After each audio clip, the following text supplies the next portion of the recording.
Tír na nóg. Taidhgín Tréan an Leanabh Laidir. Bhí an Sneachta go dainn ar an talamh, agus bhí an spórt go léirigh na garsúin. Seoló clíthán an chnic síos ar mire ar a sleamhnáin. Níor bhéin cheannig Taidhgín ná go chairde, ach fuail smaoinemh Taidhgín.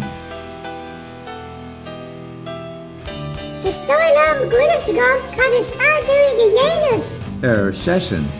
Leanagí mise garsúla. Chuaigh sé go dtí carann fuilig na háite. An dúirt tú dom an sean drébre íran sin le do thuil. Go dainn, sa an fearr fara. Ní a bhisigh na garsún eile cad dhéanamh Taidhgín leis an sean dréimre íran, ach bhíosigh Taidhgín. Faoi luas lasrach, phléasc sé an dréimre a gcuine crín mhór. Rinne sé an rud céanna le ceann eile an dréimre. Bhí gá cheann an dréimre lúpa go rias an isiige, agus sleamhnán an bhrá déanta den sean dréimre íran. Go tapa, thairng sé féin sa chairde an cnoc suas é.